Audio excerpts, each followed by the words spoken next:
so happy that you are with us today. This morning, I would like to talk to you about the Holy Presence. All throughout history, there has always been a gajillion different types of radiation bombarding this earth that is completely unknown to us. You can't see it with your eyes. You can't feel it with your nerves.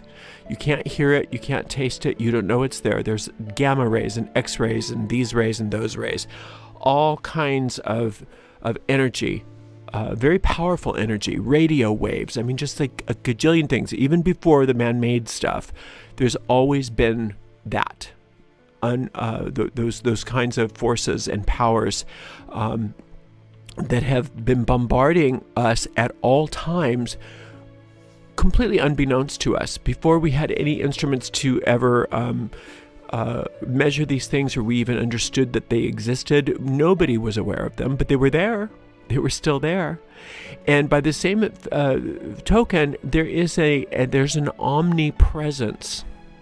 There's an omnipresence constantly that is our spiritual source.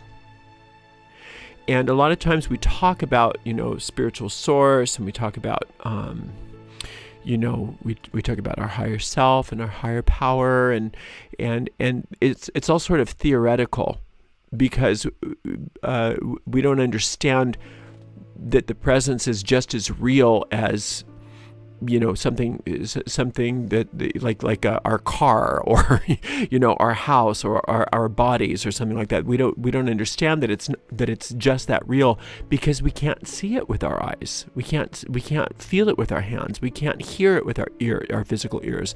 There's none of our senses understands this, can know it. And so for just like with X-rays and gamma rays and all that have always been bombarding our atmosphere, and people didn't know that they existed. Most people don't know that the divine presence, the Holy Presence, exists. They don't even know that it exists. They know about it as theory. We're taught that that there's a God, or there's a goddess, or that there's spirits, or there's things. People talk about those things, but most people don't experience those things. And that's really where the rubber meets the road especially when it comes to magic. If you're not experiencing this presence, then there's nothing it can really do for you.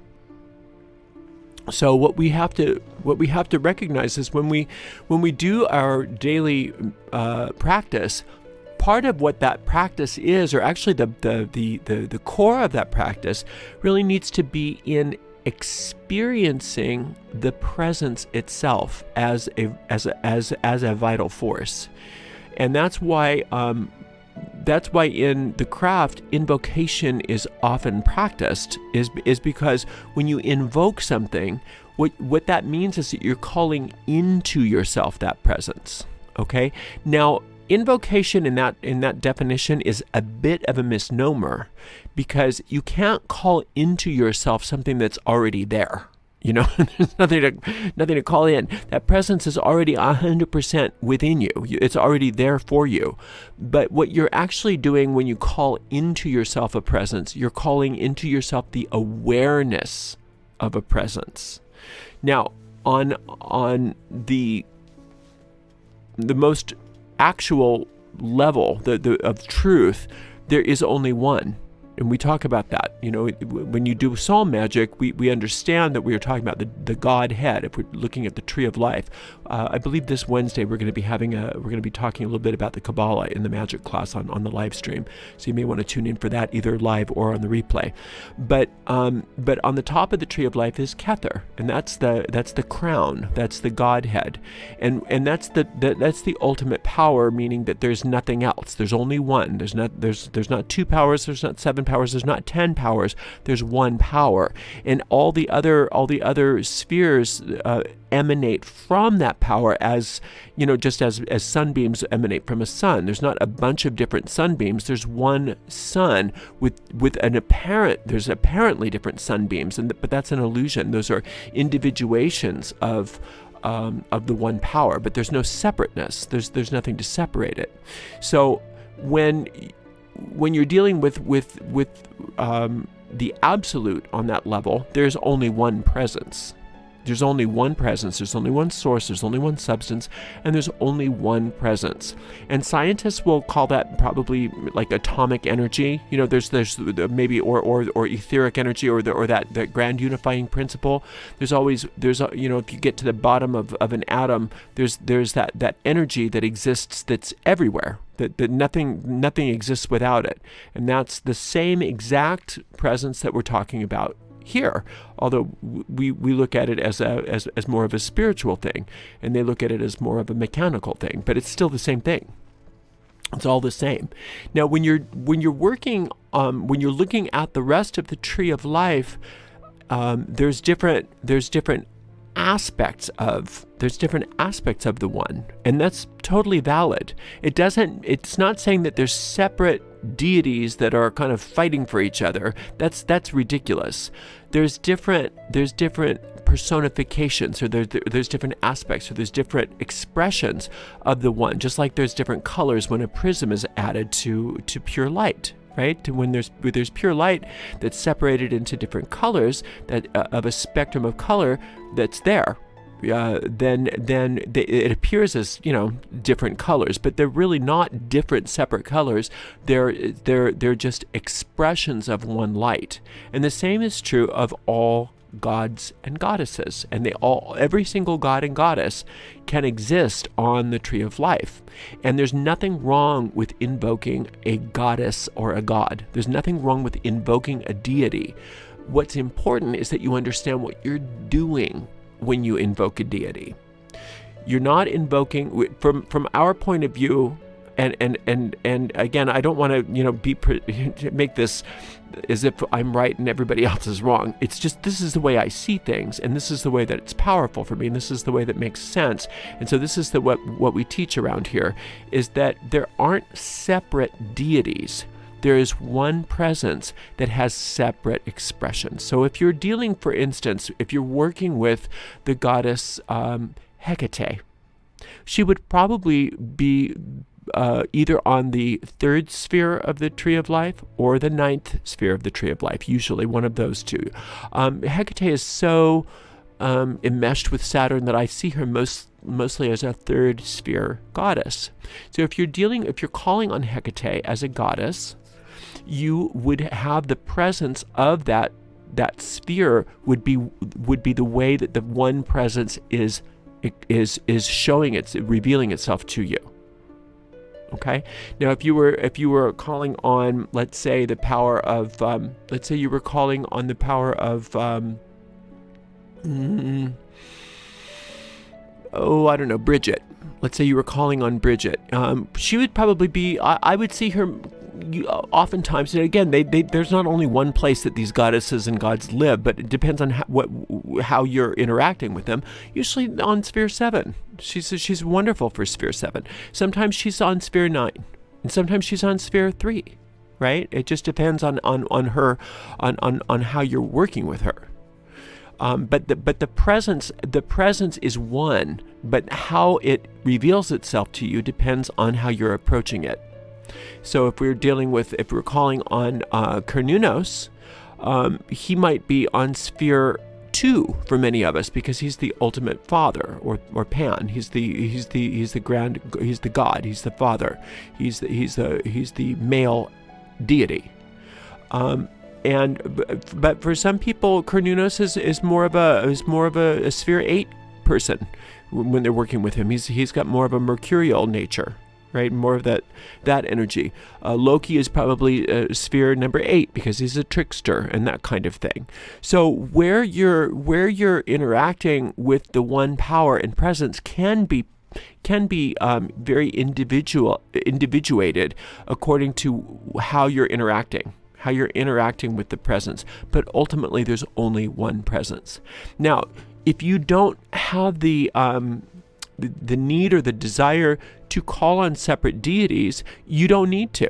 You can simply work with the presence of the Godhead, It's always available to you, just like all of it's radiating to you right now in the same way as every other ray of light that is radiating on this planet. But it's the ultimate life force. So there's one force, there's one power, there's one presence, there's one source, and there's one substance, and that is the Godhead.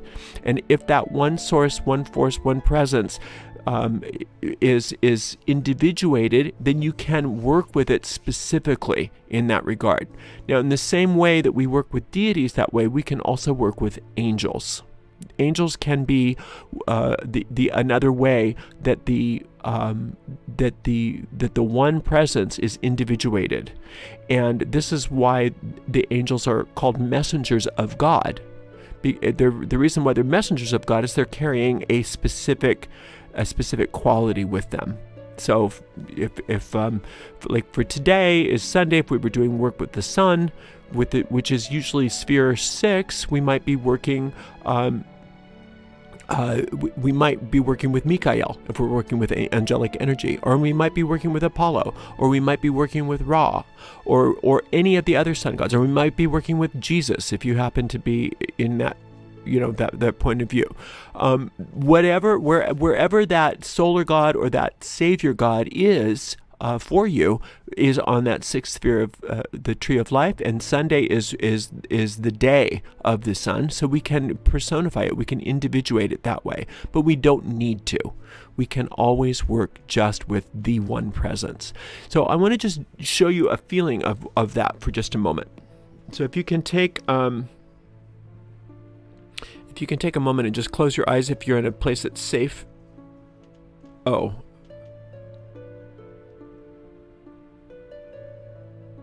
It keeps freezing at the same spot. Are you talking about something else, or are you talking about the stream? I hope it isn't freezing. Anyway, so let's go ahead and close our eyes. Take a few deep breaths. Relax your body. Find tension and let it go. Relax your mind. And we're going to ask for the one presence to reveal itself to us right now. And when your mind walks away from that one presence, just gently bring it back by asking for that presence to be known. And one way to do that is to just tune in on your heart beating right now. And feel your heartbeat. Relax your body.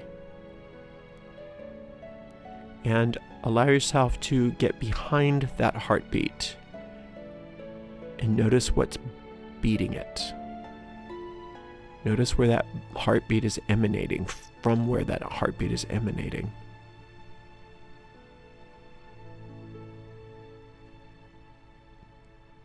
Just feel this presence.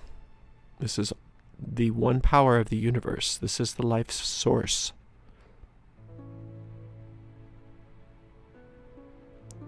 And just let yourself relax and open your eyes. But do you see, when you just tune into the presence, you don't have to do anything. It's not like you have to then direct the energy. That's where a lot of people get screwed up with magic. Sometimes they think, okay, now I'm supposed to direct the energy, because we're trained how to do that. You're raising and directing energy. There's nothing wrong with knowing how to do that. And sometimes that it does have its place. But when you're dealing with working with this divine presence, you don't want to direct it. You want to allow the presence to direct itself. And this is what I mean. If you have infinite intelligence as the presence, that is what is responsible for creating you, that knows how to create beings and knows how to, design universes and things like that. And you're lucky if you know how to, fix your computer. You know what I'm saying? Which being are you wanting to be in charge of your problems? Meaning your separated self that has trouble even just making things happen at all? Or the power of the universe that is capable of designing the entire galaxy?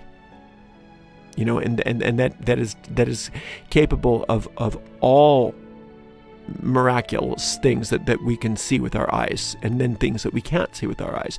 Which presence is going to be the one that's going to give you the most benefit? Yours or its? Right? Because the truth is, yes, it's that presence is capable of transforming your life, but in reality, when you get into it, that presence is who you really are. It's just that we are so used to this imposter self that it isn't who we really are. And that's the only self that we're capable of accessing sometimes here. In order for us to find the true us, it is necessary for us to step back and allow this presence to take over and to do it on our behalf. And that's the way that we learn. You learn by doing, but before you can do, you have to watch. Before you do, you have to observe. And so before you rush in and try to fix things and help things, if you call on the presence and sit with that presence, it's not like you have to tell the presence, okay, now I know, this is going to be hard for you. This is complicated. Let me tell you about my problem. This is my problem, and this is what you need to do, okay? That's not what you need to do. The presence designed the galaxy. It gets your problem. It knows your problem. It knew your problem before you knew your problem. If it wasn't for you, you wouldn't have that problem. You're the problem. And the sooner that we realize that, the better. It's nothing personal. It's nothing to feel bad about. It's just that the ego mind is limited, and we're dealing with limitations, and we don't understand the totality of who we are. We don't understand how big we are and how powerful we are. We want to understand it, but we don't. We're not capable yet of understanding that. We will soon. But until that time, if we can call upon the presence will completely reorganize things for us. The presence will solve the problem for us. It's not so much that we have to do something, it's that we have to get out of the way and allow it to be done. So the only thing you have to tell the presence to do is that you give it your permission and ask for help. That's all you have to do. And then keep being with that presence again and again and again. Now there's some problems that you may need to treat specifically, and that's fine. And sometimes the way to do that is to call upon a specific deity or a specific angel, so that you can. And that's not necessarily for the presence benefit. The presence doesn't need that. The presence can do what it wants. It's for your benefit, so that you can feel safe, that you can feel like it's it's understandable to you. And that's why sometimes calling on a specific deity for a specific problem on a specific sphere of the tree of life is much more effective than calling on the general presence for many people, just because it makes us feel better. It makes us feel like things are working for us better.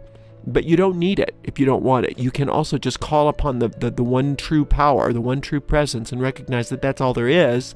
And that when you can, and then in your mind, if you can trade out your thinking for receiving the new ideas, the new thought forms on your behalf, then you'll see things changing before your eyes. Does that make sense?